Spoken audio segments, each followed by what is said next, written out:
This is Regenerative Skills, the podcast helping you to learn the skills and solutions to create an abundant and connected future. I'm your host, Thiong'o Gachie.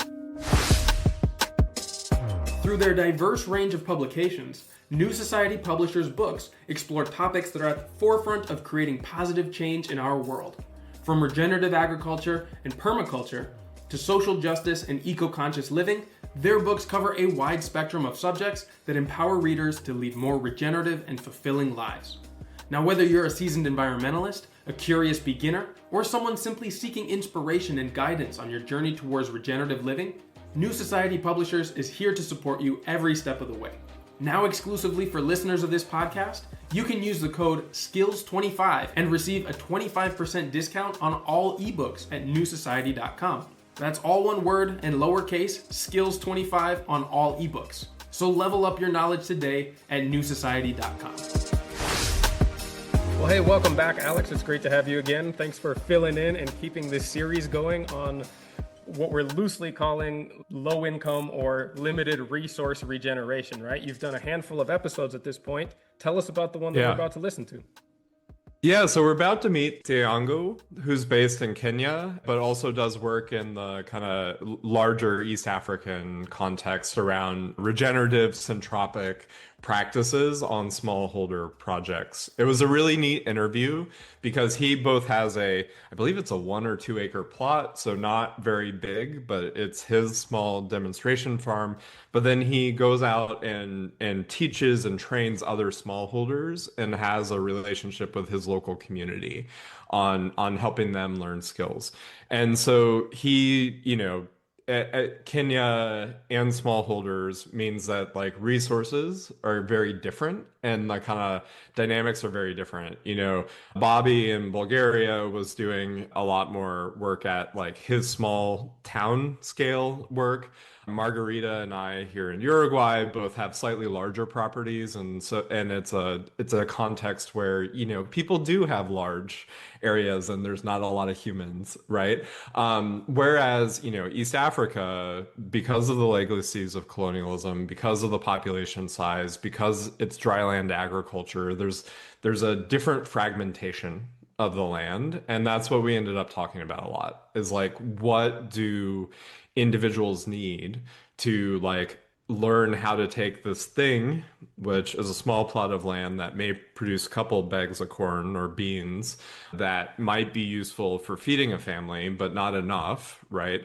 How do you take that and get more value from it in a way that's both economically and kind of landscape wise viable?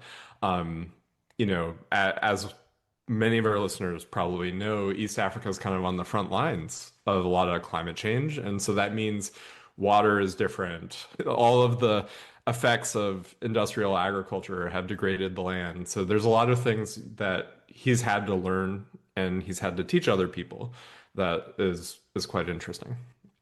I have seen analogs to this challenge in so many of the places that I have lived and traveled as well, where agriculture is very much still a subsistence vocation. And there's always maybe you would say like the dominant way of doing things where you produce a couple of cash crops, you barely get by, and the next generation is always looking to flee or do something else, or, it looks like there's very bleak future for these things. And where have you seen through this interview the hope and the potential with what Thiong'o is doing? I mean, he's really focused on these entropic systems, a permaculture system that like gets the most value from land.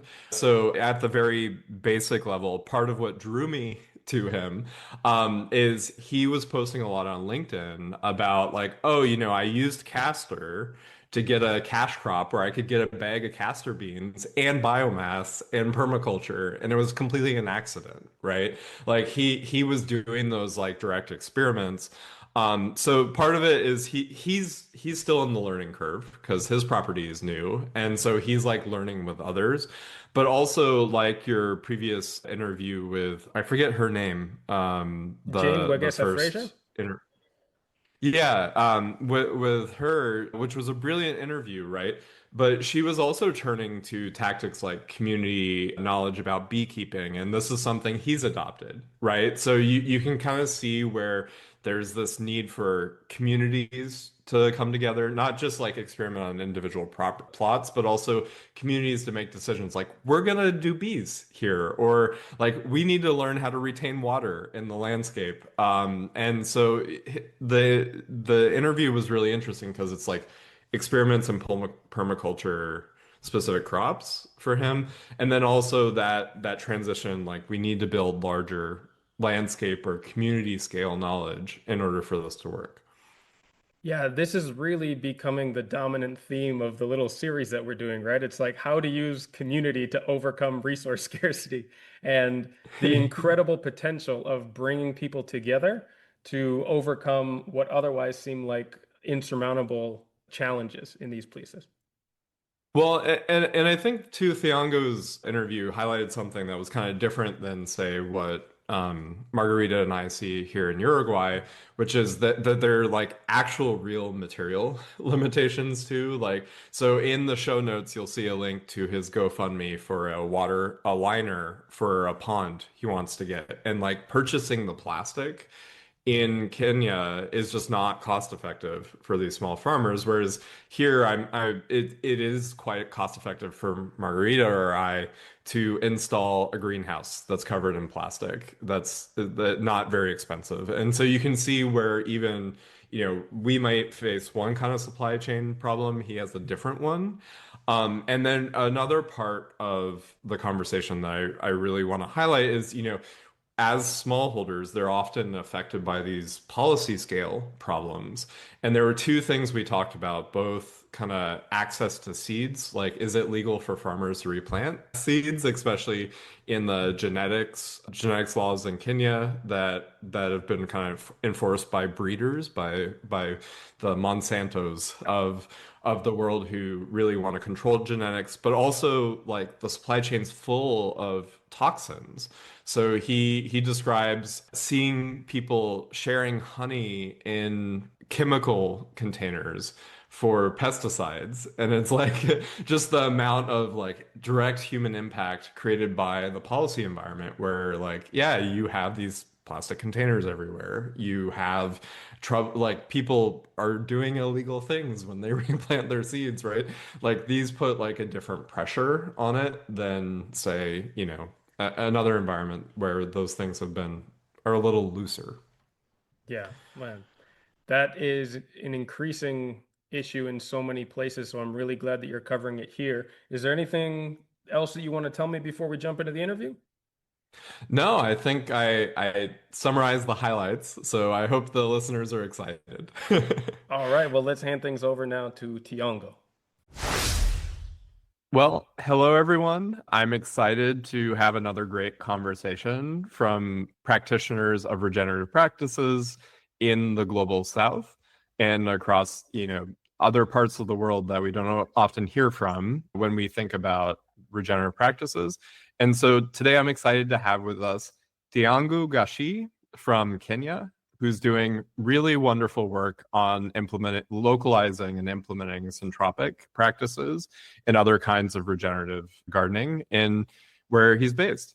And so, Thiong'o, why don't you introduce yourself and tell us a little bit about like what your practice is, what kind of activities you do there in Kenya and the region.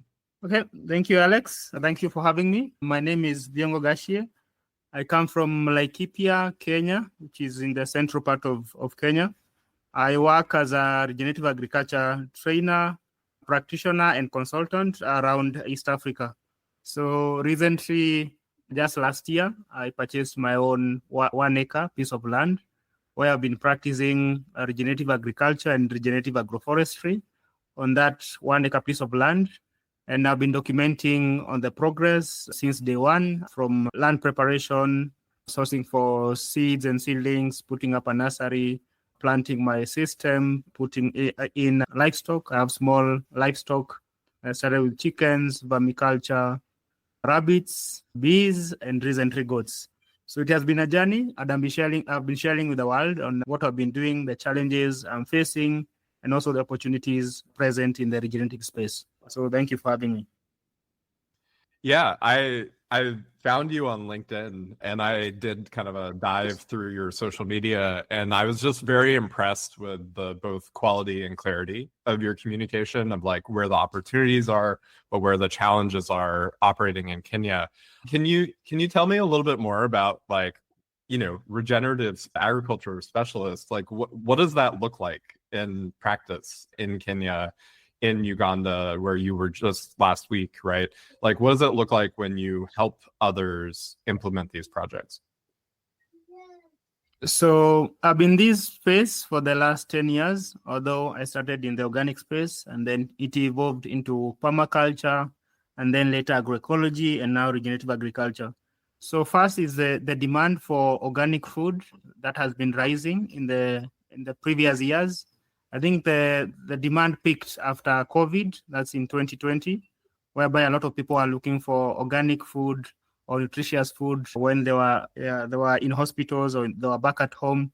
So over time, the demand has been increasing. We have also been experiencing droughts like in 2021, 2022, we had a very long drought. So also people are looking for sustainability alternatives to importing food and dependency on food aid. So I think it's a number of factors that has been contributing to this in the region, also because of the rising cases of these lifestyle diseases such as diabetes, high blood pressure, obesity. So we find that there's the rising demand for quality food. And that's the space I've been working with NGOs, working with schools, and working with the religious institutions. And what got you started? Like, how did you discover that you were kind of passionate about going down this process? Because I can tell from the communication that like you care, right? Like this feels very clear in what you've been sharing. Yeah, I think I'm very passionate because I grew up here in Laikipia. I was born and raised on a farm. Both my parents were smallholder farmers. So they owned a 10-acre piece of land. So I was born in the early 90s in 1992. And then in my first 10 years, I had a very good time. There were bumper harvests. So my parents used to grow maize, beans, sweet potatoes. There was fruits, bananas, oranges, avocados. They also kept livestock, cows, sheep. And so there was plenty, there was abundance. And that's how I was, if I can remember my earliest memories on the farm. But then 10 years later, towards the new millennium from 2000, things started changing. And first, there was the reduction in the food production. So the farmers started harvesting less. Also is that over the years, I think since Kenya got independence in the 1960s, there was a lot of environmental destruction that was made in the 60s, 70s, and 80s. So these was the smallholder farmers as they settled, they cleared down all the native forest. And now nature was fighting back. So there were the rainy season started changing from the El Nino that came in 1997, 1998. From then on, we started experiencing rain shortages, also because of the monoculture systems that most farmers were now adopting. After clearing the land, the soil was becoming depleted and the harvest kept reducing. Another issue that raised was the human-wildlife conflict. Again, after these natural forests were cleared, most of the big game, the elephants, the buffaloes didn't have anywhere to graze. So they started coming and invading the smallholder farmers' lands. So if I remember very well, in my teenage years, there were a lot of screams at night as elephants were coming to graze on the farms. And another aspect was on the human-to-human wildlife conflict, whereby in Laikipia, we have different land users. So they are pastoralists, like the Maasai in the Samburu, who graze their livestock. But then during the dry season, they don't have enough of pasture in their land. So they come again and invade the smallholder farmers' farms, mostly during the day and also at night. And also this also contributed to cattle lustering, because during the drought season, the cattle of the pastoralists die, they reduce their numbers, and then they come and steal from the smallholder farmers to increase their stock. So this was what I was experiencing in my teenage years. A lot of insecurity, poverty. Men at that time started moving to small towns and to big towns looking for jobs, since now the farms could not sustain them anymore. And that's how I got and I'm passionate about the environment. So I took a bachelor's degree in environment and community development. I graduated in 2015, and in 2016 I came back and started helping my community understand how we can conserve the natural resources and how we can uplift the well-being of the farmers. So that was my entry point from the environment point of view, protecting these natural resources, the forest, the rivers, and the wildlife.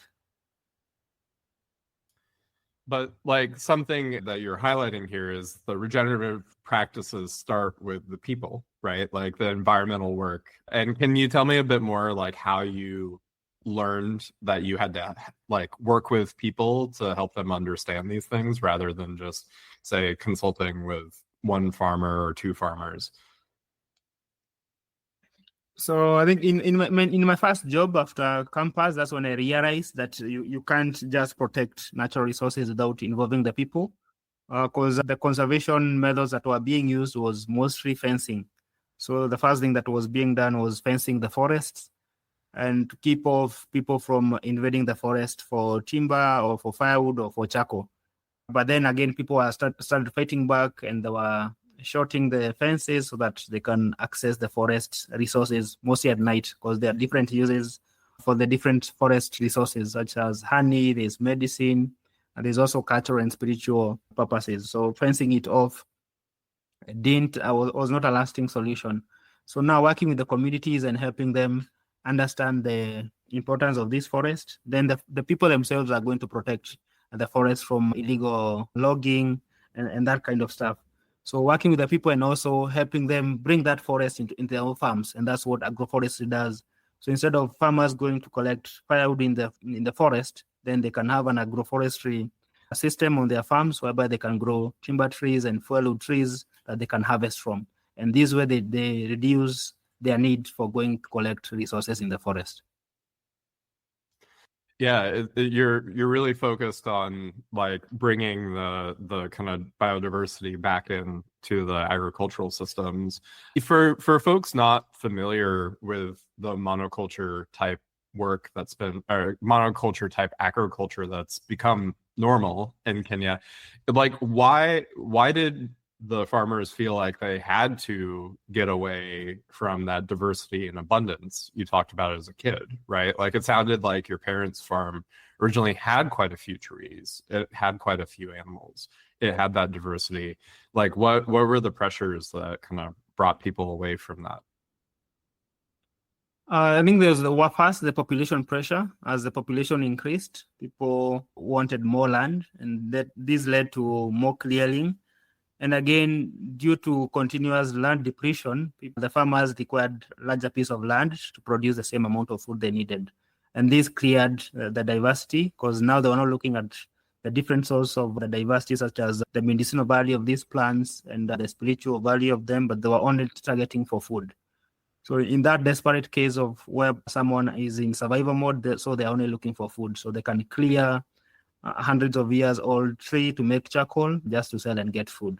So I think that desperation is what led farmers gradually, as the ecosystem was destroyed, to no longer look after the diversity as a source of wealth or cultural heritage, and now clearing them only to grow food. And the food that they were growing were mostly maize and beans.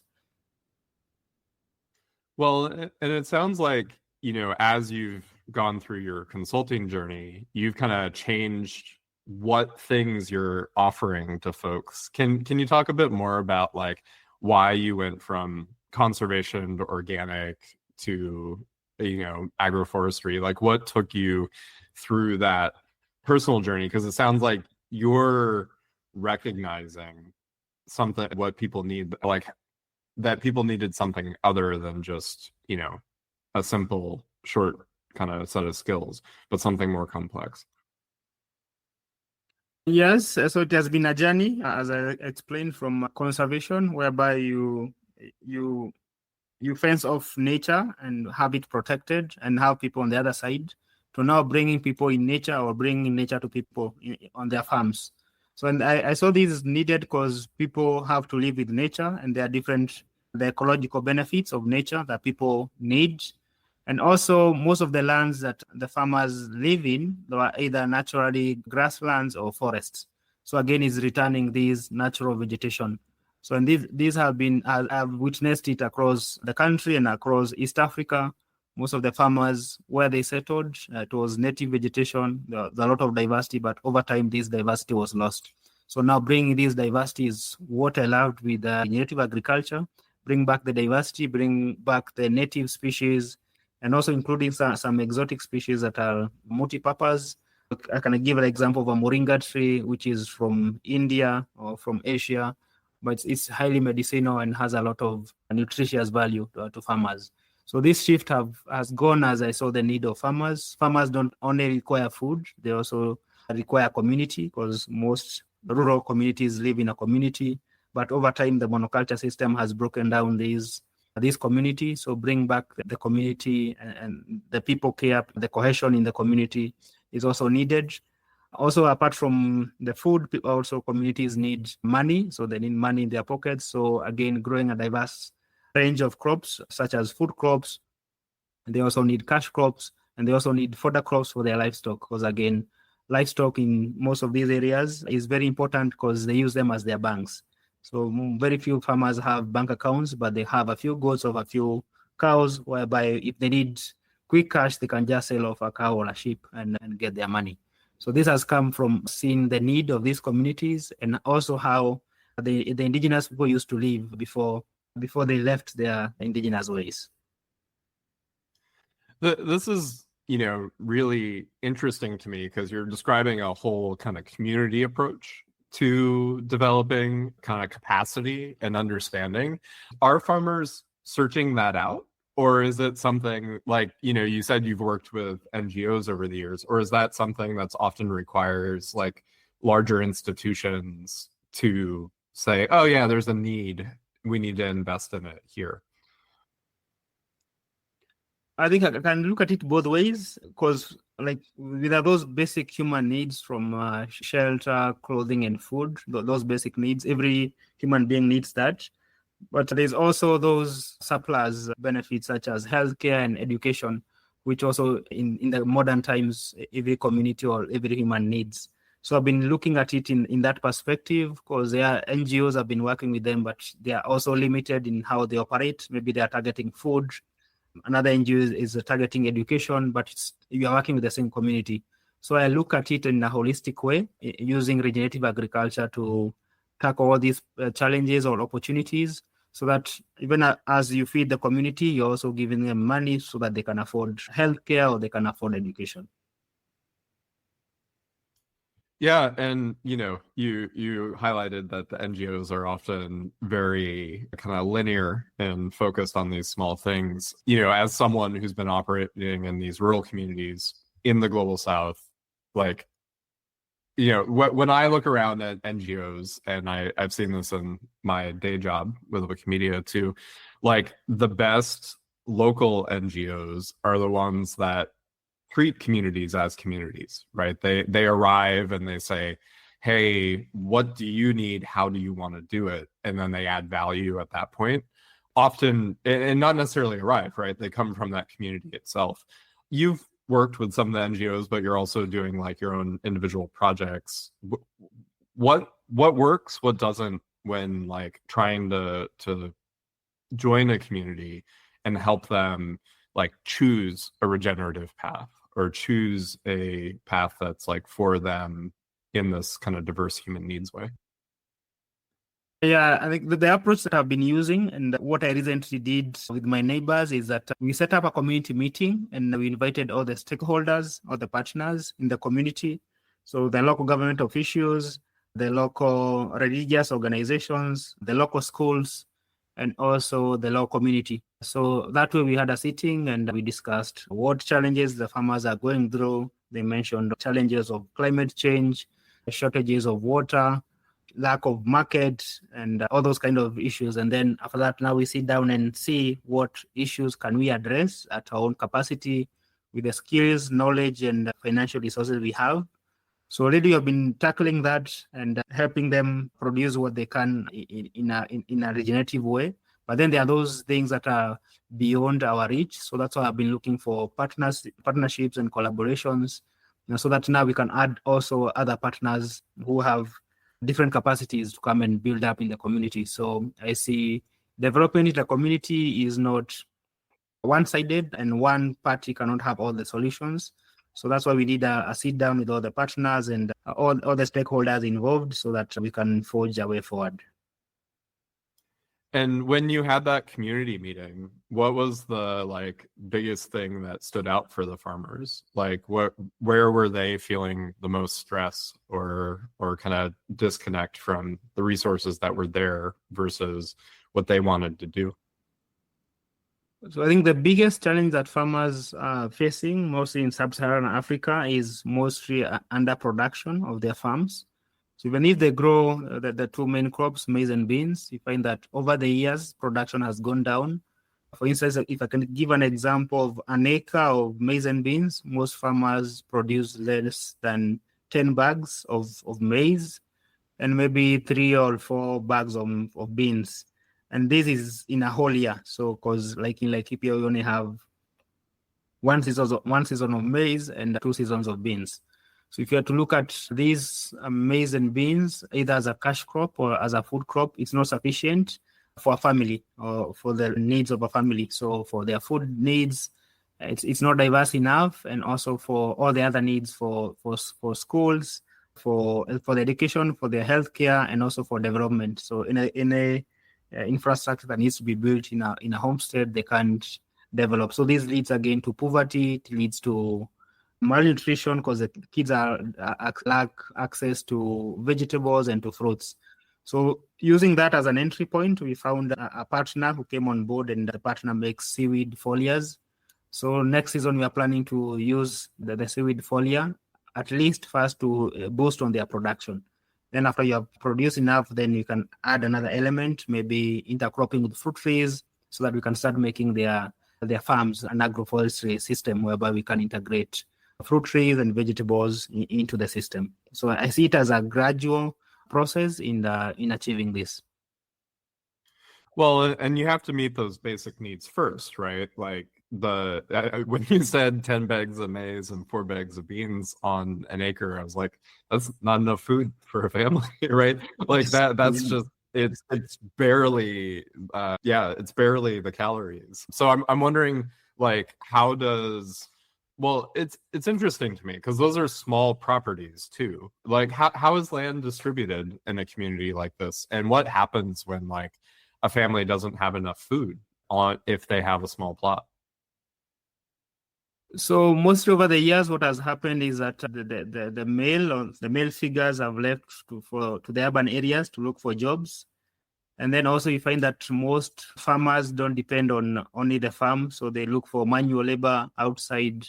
The woman looks for casual labor. The man goes out in town to earn some living. So it's not sufficient. The farm doesn't feed or sustain the family. So they also have to look for other things to do. So normally that's what is happening. In cases where there is low jobs or low opportunities, then the family has to just sit and wait for the next season, which is very sad. Yeah, I can imagine that just kind of leads to a kind of downward kind of feedback loop, right? Where you don't feel like you have what you need to invest in your farm, but it's not producing what you need, and the community is not producing what you need. Oh yeah, go ahead. Yeah.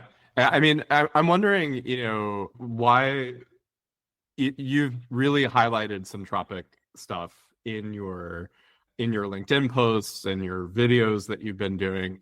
And it was striking to me, these ideas that, maybe a bag of castor bean, which I don't often think of a value add crop, might actually produce enough money to pay for, introducing more diversity. Just for context, castor, the plant that produces castor, is a weed here in Uruguay. Like it's something that's on the margins of highways. And so I'm wondering, like, why did these like diverse systems, and particularly the syntropic system, appeal to you, and kind of where does that value start to stack up as you like introduce things like the fruit trees you just mentioned for these small farmers? Yes, so I think that's a very good observation. So I think I got into syntropic agroforestry back in 2020, and I think I watched a video from Brazil, the Life in Syntropy by Ernest Gosh, and I was inspired by what he has been able to achieve in regenerating the land and also producing high quality coffee and cacao as a cash crop. I think then over the years, I've been watching lots of videos and learning online and also networking with other people who do syntropic or other types of agroforestry in the region. Like I can give an example of last year, November, I took a road trip from Kenya to Namibia, and where I visited a farmer doing syntropic agroforestry in the desert climate of Namibia, and that was really inspiring. I've also done the same in Somalia. So I think what motivated me into it was seeing what Gosh was able to achieve in rehabilitating the land using crops with minimal inputs, because also inputs are something that makes farmers not to adopt new farming methods because they don't have the money, as we have discussed, or the knowledge. So what was appealing to me in syntropic agroforestry was the diversity in it, because diversity means all the needs of the farmer are met, the food needs, the fodder needs, the fuel needs, and also the economic needs, because you have different types of crops, like we are mentioning the castor. Another thing that excited me was on how you can have your short-term crops being the vegetables and the cereals that you have in 3-4 months, your mid-term crops that you have in six months to 1 year, such as papaya and bananas, and your long-term crops, such as could be avocado or macadamia or mangoes, depending on the region, that you have in 3 to 4 years to come. So this shows that if you implement the system today, in 3 months, you're already in harvesting, you have produce that you are taking to the market, and you have money coming in. This is quite attractive than other modes. Like now, there's a lot of farmers who are converting their farms into avocado orchards, because there's a big market for export for the avocados, the grafted Hass avocados in Europe and the US. But these, if a farmer plants them today, the farmer has to wait for 3 years before they start harvesting. And then if that works, if there's no drought or there's no elephants that come and graze the avocados. So in the long term, I'm seeing syntropic agroforestry being attractive to farmers, because personally I've done it on my farm, being 1 year and a half, and already I've been seeing the benefits. So that's what really attracted me to syntropic agroforestry. Well, and what's been the hardest thing for you to learn as you're teaching yourself this process? Like what did you have to figure out to make it work for you? I think it has been a learning process. I think for me, I knew all the basics, but I've never worked on a piece of land for a long time, because most of my jobs, the contracts are short-term based. So maybe I visit the farm quarterly in 3 months or monthly in 1 month. So having my own farm and observing the changes has been really inspiring. I think that the biggest challenge has been to source the different types of seedlings. And I think that's, if I can give you a funny joke, is that how I introduced castor on my farm was in last year after I bought the farm. I didn't have enough money to buy seedlings, so the only thing that I could access were the castor seeds. So I planted them as a biomass crop, and now just recently I got a market for them. So I think that has been the biggest challenge, and that's why I've been moving around and looking for these planting materials, planting them and multiplying them, because it's also expensive to buy them. It's also hard to source for them. And then after that, so it's still a process, because I'm looking for a wide diversity of crops that does well in the dry lands. Plant them on my farm, look for market for them, and also now I've started working with the community so that I can also have these planting materials, so that when they also start expanding on their farms, then they can do it easily than I did. So I'll make life more easier for them. Yeah. Yeah, I've had a slightly similar experience in Uruguay. There's a lot of viveros that have the commercial vegetable crops or the commercial fruit. But if you want to introduce either natives or these good biomass crops, you have to search all over the country. So for example, I just ordered elephant grass from 2.5 hours away. And it's funny, right? Because I can buy a landscaping cane grass, and I can replant, there's a native pampas grass that's here, but I also wanted the elephant grass as a kind of alternative to the pampas grass for mulch and biomass, and it required that searching. What's it like to search for plants in the context of where you're at? You're in central Kenya, right? You're quite a I get the impression you're quite a distance from the big metropolitan hubs. Yeah, it's quite hard because I'm about 5 hours from Nairobi, the capital. And so also sourcing the planting material is very hard because what most farmers are planting are what are stocked in the plant nurseries or the supermarkets that sell these seeds. So what we are trying to find is very rare to find. So I think I've been fortunate enough in my travels. I collect seeds, although it's currently illegal in the country to exchange seeds, but we are pushing for that law to be turned so that farmers can continue the old tradition of sharing seeds. Because now if we let the corporations do that, then we are going to lose a lot of diversity. And also what they'll be promoting is the high-yielding varieties that are either not very nutritious or not well adapted to a changing climate. So yeah, it has been challenging, but it's worth it because we also need to save these seeds because we need to multiply them and save them and keep sharing with other farmers. Yeah, there's an interview with another person who's living in Kenya, and she mentioned the seed regulation. In my day job, I've often worked with people advocating for removing copyright from stuff. Can you explain to the listeners who haven't thought about like seed trading as being illegal, how the trademark and genetics kind of laws are working in Kenya and how that kind of works against organic or regenerative farming practice? Yeah, so there's a law in Kenya criminalizing seed exchange and selling seeds if you're not certified. And I think it requires about $10,000 to get the certificate. So most smallholder farmers will find these too expensive to just have a certificate to exchange seeds. Yet this has been an old age tradition of farmers saving and also exchanging seeds. And so mostly the big corporations, either international or local, are only able to sell the seeds. So most farmers have moved from growing their own indigenous seeds to growing hybrid seeds, especially for the cash crops such as maize. So like 10, 20 years ago, farmers used to plant the same maize, harvest it, store the seeds and replant it in the coming season. But now they are dependent on buying them from the shops and the markets.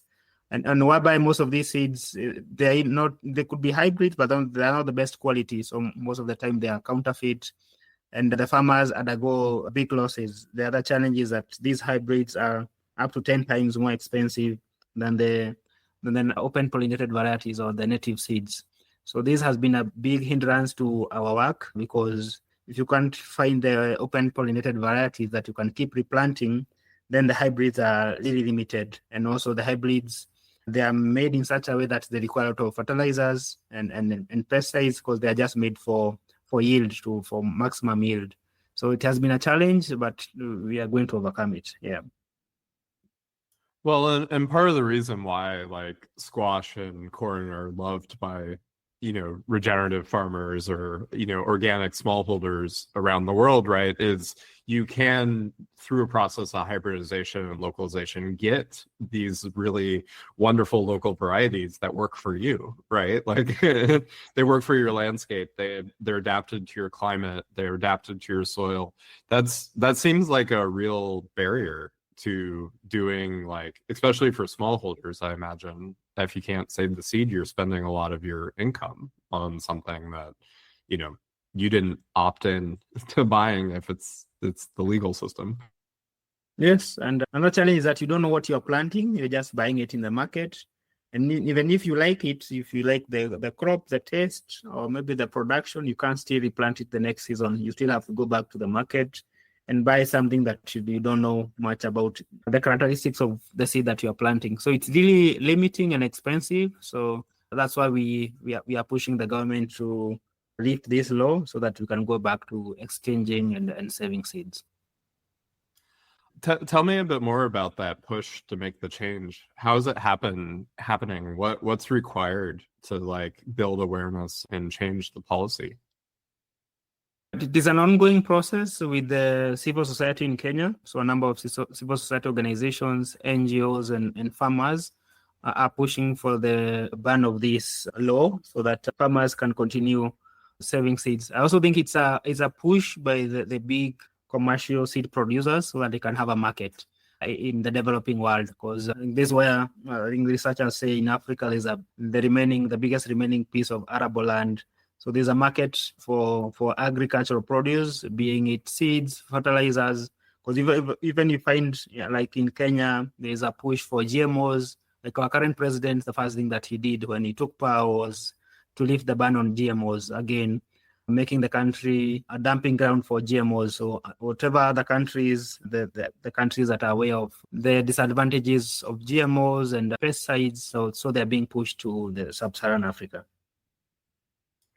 Yeah, it's in Uruguay we've had some of that, but because a lot of the farming is a bit more like larger landscape grain agriculture, it's like it benefits the farmers in some ways, right? Yeah. Like, oh, we're operating at 20 hectares and we need, high yield, high mechanical intervention farming. But I imagine if your agricultural system's mostly smallholders, like that really gets in the way, especially if there's a lot of malnutrition or missing, components in their production system as smallholders. Yes, exactly. So, like in Kenya, about 80% of the population is involved in agriculture, either directly or indirectly. So again, we can also use agriculture for rural development. Like I had mentioned earlier, a lot of rural communities don't have enough food, or they are living below $1 or $2 a day. So if you can use agriculture, and most regenerative agriculture, we can build their food security and we can also increase their income. I'm wondering what other dissonances you're noticing when you were like watching those videos from Brazil, and because we just talked about access to plant varieties and seeds. I'm wondering what other gaps you were noticing when you're like, shoot, like even Brazil, which is also part of the global south, has access to things that I can't do. Or when you went to Namibia and you're like, oh, this is like a different landscape entirely. I happen to know someone with a large piece of property in Namibia, and he talked about the way they do a lot of grazing agriculture, which is like a different environment than say Kenya. So I'm wondering when you look around and you look at the examples that inspire you, what other gaps are you noticing? I think the next challenge is on climate. We are doing all these in the midst of a changing climate, and we have been able to experience this firsthand. Like in my region, I've been lucky that I started my farm last year, because in the last, let's say from 2020, 2021, 2022, there was a long drought, and they say about 40-50% of the livestock in the region died because of the drought.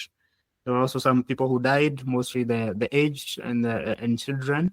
So we are doing all these in the midst of this changing climate. Mostly you have experienced droughts. This year and last year we have had some of the worst floods, destroying farmland, destroying farm infrastructure. So all this has been happening, but that's in the extreme way. But in the mild state is that water is quite a challenge in the agricultural system. Like in Kenya, being over 70% of the land being semi-arid. So farmers have a challenge with water, mostly water harvesting. Yeah, we receive rain, but the changing season has been that either the rain come late or it come early. And then when it comes, it's very intensive. So if I can give an example of this year, the rains came late. They came in April, but they were very intense. And then they disappeared in May, and then they were back in June. So this shows that if you have a crop that's depending on rain, mostly the annuals, they require consistent rain for 3-4 months in their vegetative state. Then if you lack rain in these critical moments, you're going to lose your crop. And this is what has been happening, and farmers lose their crop.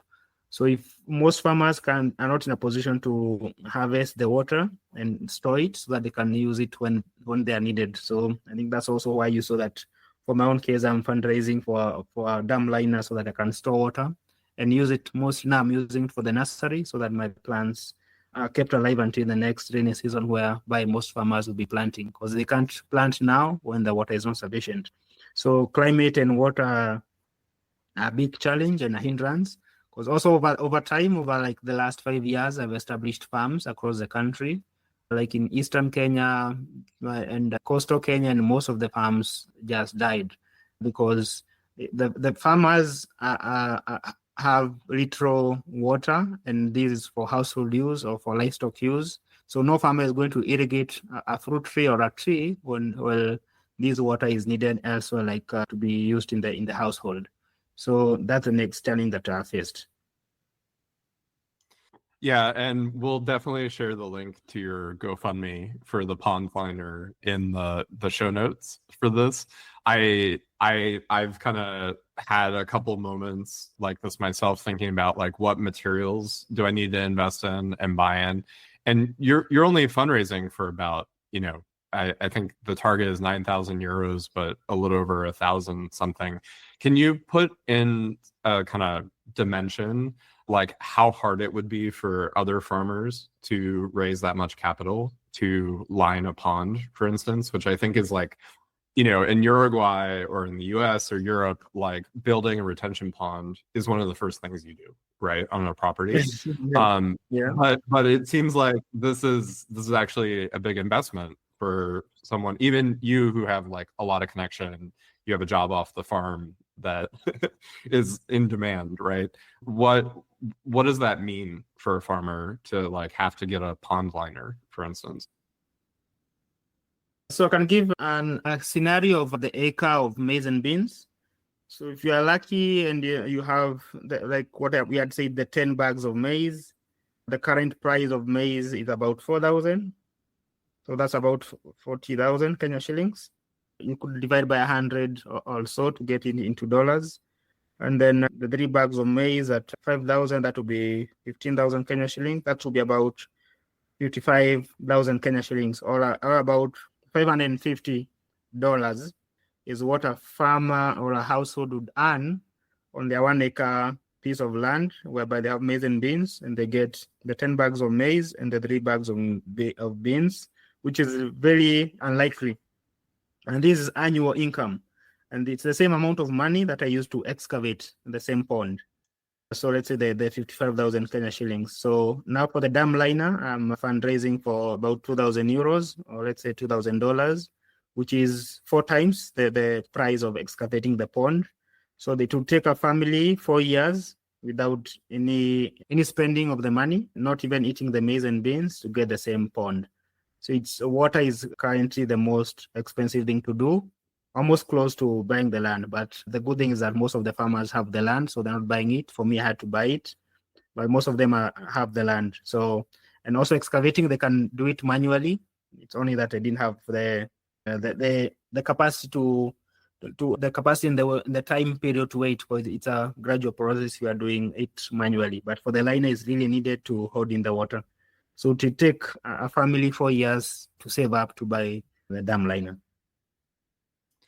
Yeah, it's one of those things where just and is it that expensive in part because of distribution and like cost of getting materials in Kenya, or is it easy to get access? It just requires this capital to be able to get started. I think distribution is not an issue, because the transport cost will not be that much. It will be about $100. There are also companies who offer delivery of the different infrastructure inputs. So I don't think distribution is an issue. It's an issue of the cost of the material, because even a tank, like a 10,000 liter tank, would cost about 750 euros or dollars. So it's still expensive for a family to save this water. So we find that most families are still dependent on rivers or community dams to get their water, which is not very safe.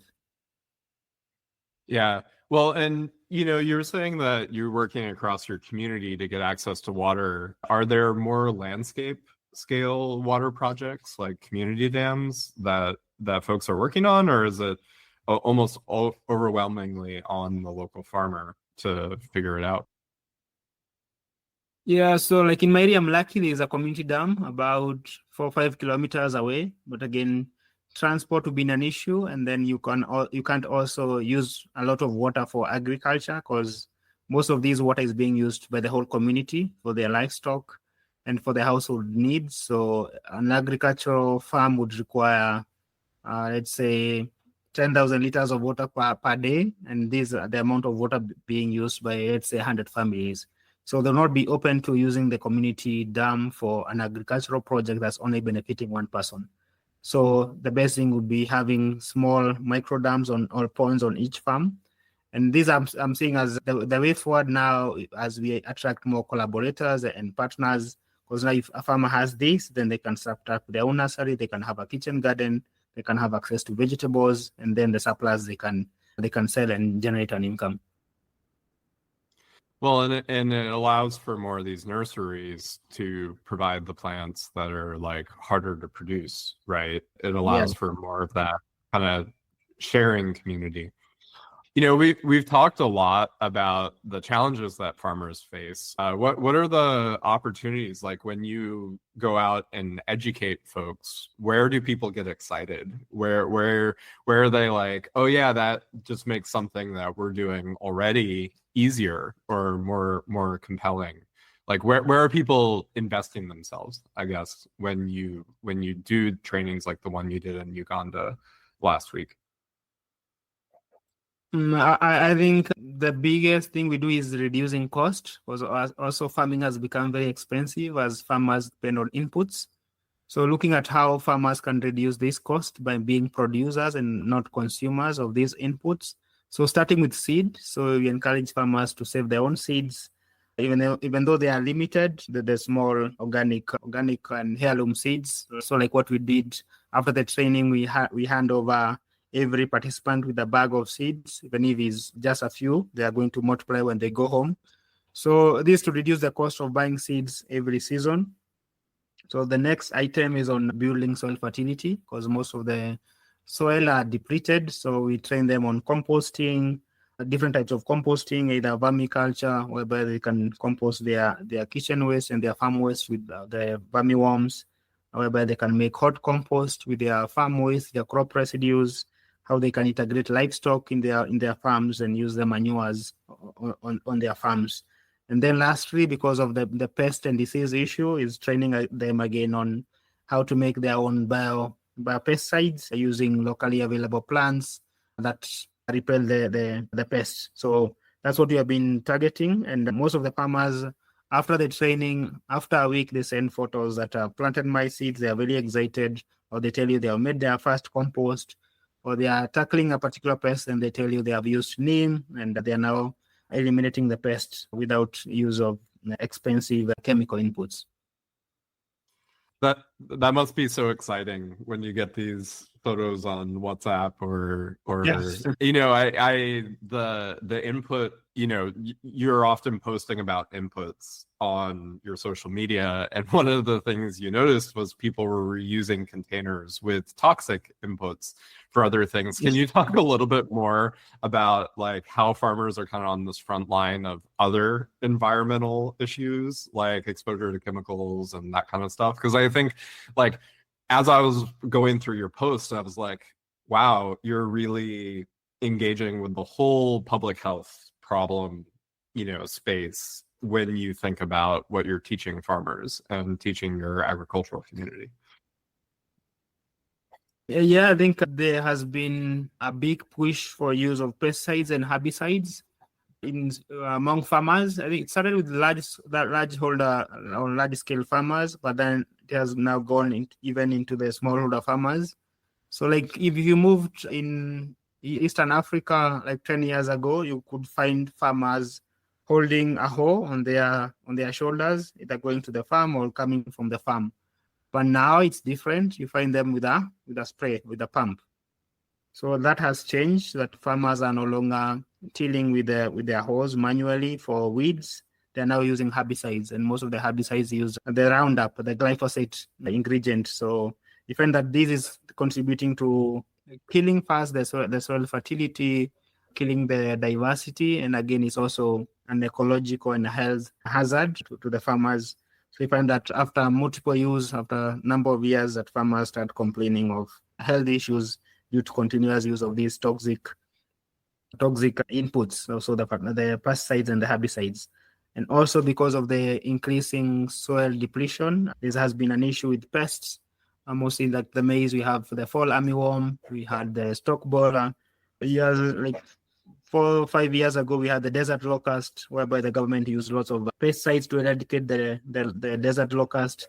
So these was spread all over the ecosystem. So over the years, I've seen it best to educate farmers on the side effects of these inputs, because most of them don't know. And the sad thing is that most farmers or most people get into agriculture because nothing else is working. So you get into it because you have no education, or you don't have a job, so you get into agriculture because that's the easiest thing to get into. So most people are not cautious of what they are using, even they don't read on the side effects or how best to use these chemicals. So I've been using my platform on social media to educate people on how to dispose of the pesticide containers, or how to properly use them if a farmer has to use them.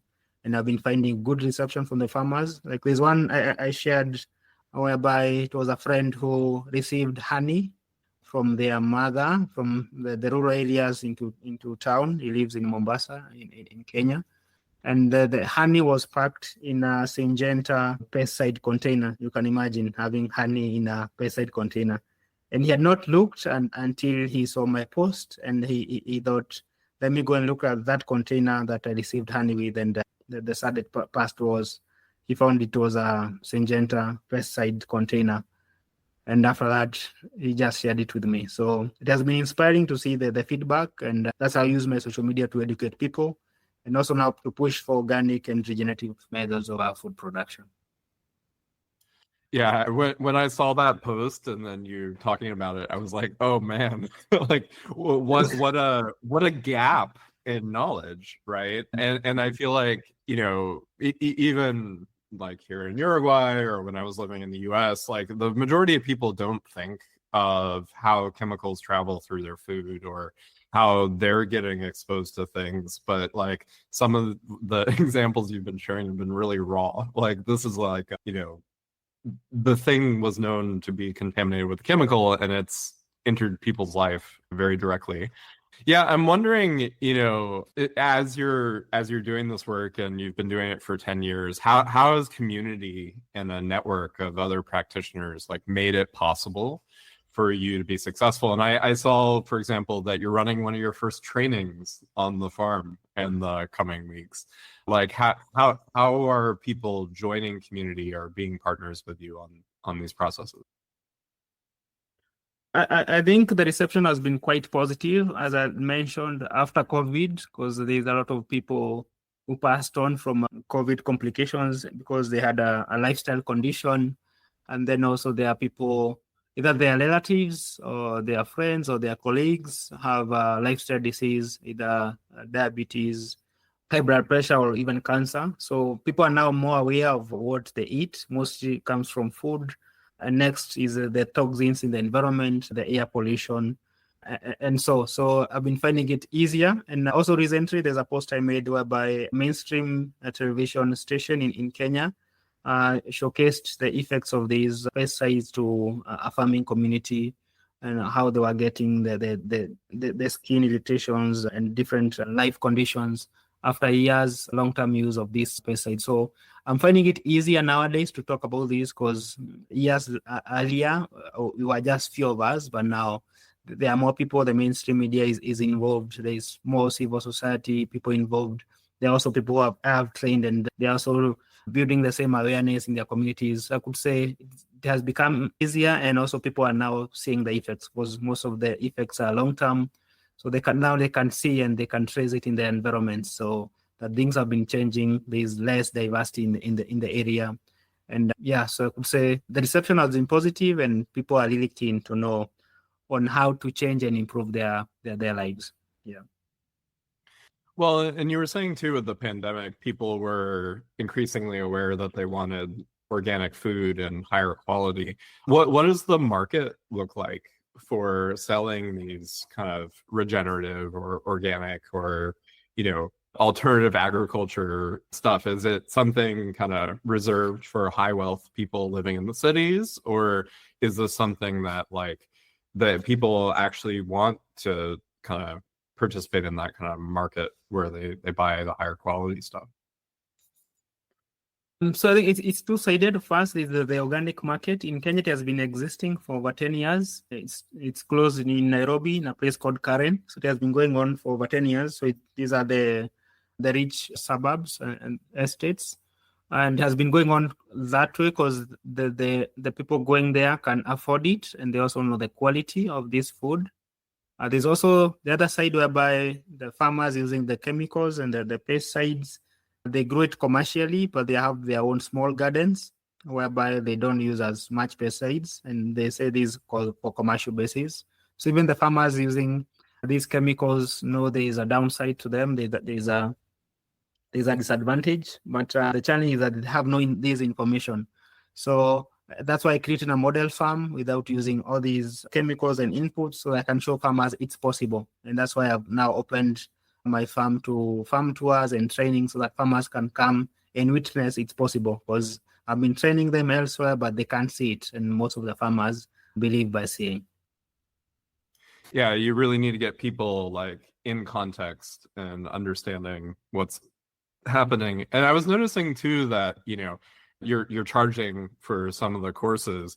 Is there and you were saying earlier, financial challenges are part of being a smallholder in Kenya. I'm wondering, how has the reception been for, paying for training? Is that something that's kind of reserved to other people like you with more education and kind of a deliberate attempt to build model projects, or is that something that farmers are inherently see the value of joining? Yeah, so most of the courses and trainings that I've attended are mostly sponsored by NGOs or by people with more education who know the value of these trainings. That's why in August last month, I had a free training from a community. It was 99% community members who attended the meeting, but I had other friends and people who saw it on social media, and they also came. So, because as we had discussed, the incomes on the smallholder farmer is really limited. So, charging $10 it's quite high, but I'm on the lower range. Other people charge more, but for me, I just want to be able to meet the basics, provide them with a meal, and be able to train pay a facilitator. Already, there have been good reception from the community. About 3-4 people have shown interest. But the way I want to see it work is with the community is after the training, then we can start implementing what you have learned. So for instance, this month, end of September, we have a training on beekeeping, because I found beekeeping is very easy on a farm. I have currently 5 hives. 3 of them are colonized with bees. Just a few days ago, I harvested 10 kilos from one hive, which is about, a kilo is about $10, so $100 in a hive. These something that a farmer cannot get from the other crops, and it's very easy to maintain a hive.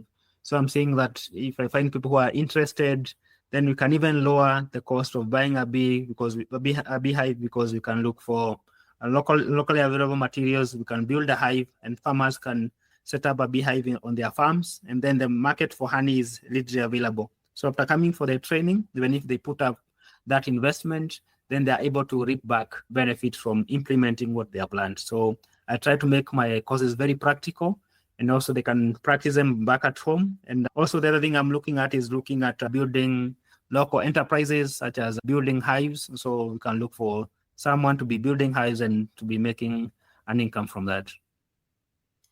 Yeah, it feels like all of the training and the kind of knowledge sharing you're doing with your community is really focused on building an ecosystem of enterprises that support the community, right? So you're talking about sharing seeds, vivero, sorry, and that's in Spanish, nursery, beehives, employing people to dig the water ponds and get access to the water. You're really Yeah, so this is something I was talking about one of my previous guests on the podcast, that like in Uruguay, you hire people to help you because that's like part of how you participate in the community.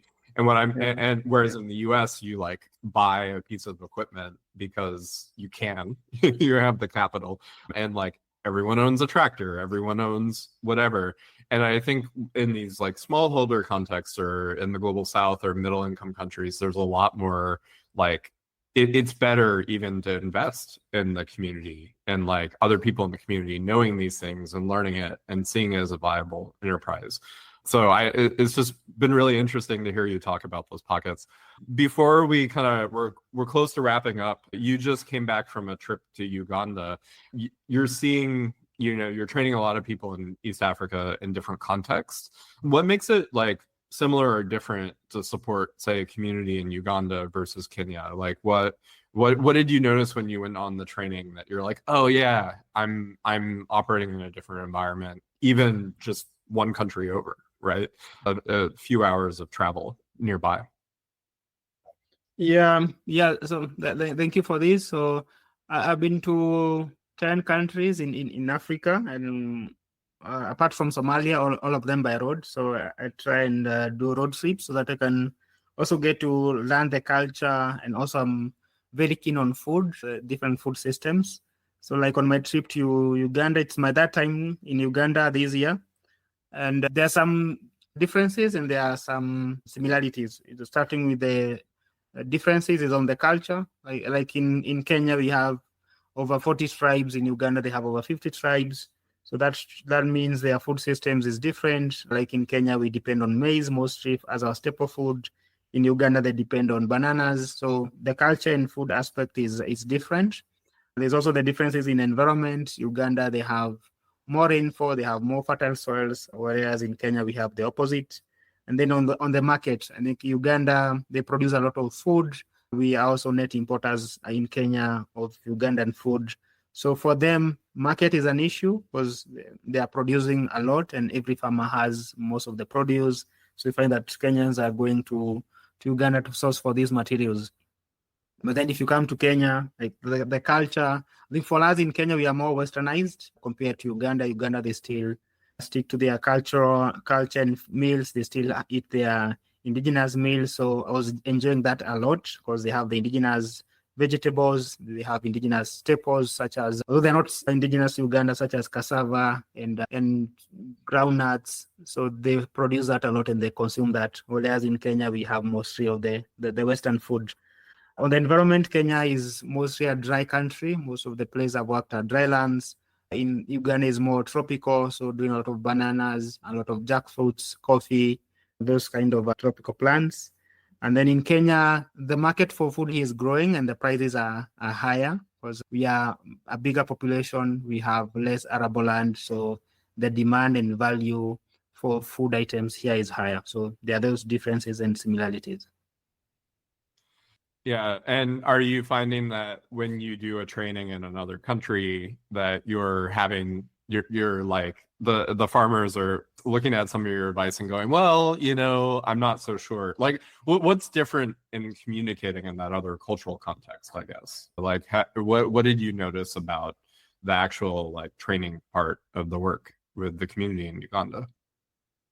I think the best reception comes with the dry lands, the semi-arid lands. Like even Uganda, there is a dry region, the northern side of Uganda towards South Sudan. So there are participants from this region, and they came and they saw what's possible with native agriculture. Although you were in central Uganda, they also experienced a dry season. But when we were there, it was just beginning to rain, but they could see what could be achieved in 1 year because the system there was only 1 year old. And these guys went back home with a lot of inspiration and trying to convert their lands from more pastoral because most of the people from the dry lands are pastoralists. So they want to start doing agroforestry, mostly to integrate fruit trees such as pawpaws and moringa because we told them their value. So most of the inspiration comes from these lands because they are degraded, they have less vegetation, but then if you put up an agroforest system, you are bringing back the diversity, you are bringing back the ecosystem, at the same time you start feeding people. Well, and you contribute to the resilience of your grazing animals too, right? Because you have like Yeah. slightly more diverse forage and stuff like that. Well, we're quickly approaching the end of the time. Is there anything that you wanted to talk about that we didn't? And then, as you're kind of, yeah, is there anything that you want to talk about that we didn't? Maybe an addition is that I've been fortunate to travel around in the different countries, mostly Eastern Africa and Southern Africa. I went all the way to Namibia, went through Zambia and Botswana, which are also dry. But this also is an opportunity because I also met farmers from there and we shared lessons and we shared seeds and we shared challenges. So it's always good to create a community so that you're not repeating the same mistakes over and over again. So maybe it's a companion planting of different crops, or maybe it's the design of the agroforest system. So that's why I also share on my experiences so that if someone else is starting up their agroforestry or their regenerative agriculture farm, so they don't repeat the same mistake that I did. And that way you make it easier for more people to onboard into the system. And that way we can create a community of regenerative agroforesters or agriculture community that can support each other. It's also easier to find a market for this produce, because I also find a challenge when I go train also in the urban areas. And most of the urban areas, people being consumers, they are looking for quality food, organic food, nutritious and tasty food, is that we're not producing enough. So if you can create a community of producers, then you can serve this growing market of the same produce. Yeah. That's actually a really great bridge to my last question, which is who inspires you? And is there anyone else you want to kind of recommend that the listeners either think about or look to, or maybe we should invite to the podcast? It's quite a challenging question, but my inspiration comes from working with smallholder farmers.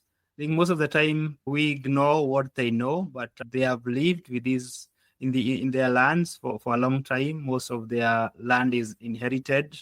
So most of the time we ignore them. We look at ourselves as the experts. But if we try and work out their challenges with them and look for a solution, collectively we can solve the challenges that they are going through.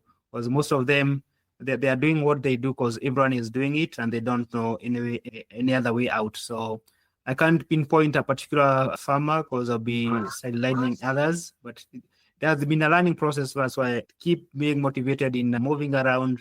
I can give an example of Somalia being a very dry country, but I visited a farmer who was growing cotton and he gave me a story that I shared. And he told me that he had gone to a hospital and they lacked cotton wool for his wound to get treated. So he thought there's a plant that he had heard about that can make cotton.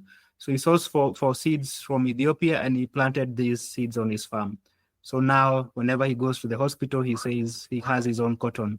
So such stories of resilience, of creativity from different farmers around the region shows that farmers also have a lot of potential if you work with them and if we support them. Well, I'm inspired, and that's a great story to end it on. It was such a wonderful time talking with you. And any last words before we say bye to the listeners? And of course, yeah, I'll make sure to share the links to your fundraiser and your social media in the show notes. Just be grateful for the opportunity, for looking for me, and also for sharing my story with the world. I'm a youth, I'm 33 years old, so I also want to be an inspiration to other young people in the world and also in the global south, whereby the biggest population is the youth, but most of them are facing challenges with employment or looking for decent jobs. But there's a lot of opportunities in regenerative agriculture. So thank you for having me in the podcast so that we can reach more people and we can show them the opportunities that exist in this space. Thank you. Thank you so much for joining the conversation.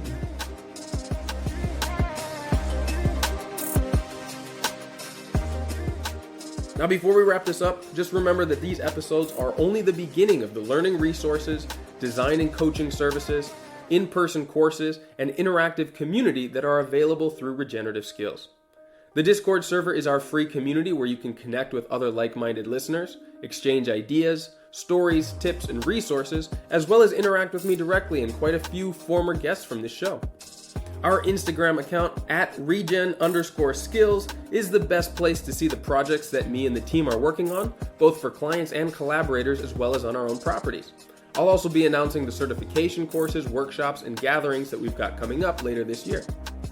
If you're interested in getting dedicated support for your own project, you can now schedule a free planning session with one of our team members through the request form on our website. You can also find all the links, show notes, and past resources there at regenerativeskills.com. We truly believe that no matter your experience, your knowledge, abilities, resources, or background, you can be a powerful force for regeneration on this planet, and we're here to help you find your path. So as always, remember to keep taking those little steps every day towards a regenerative future, and I'll be right by your side along the way.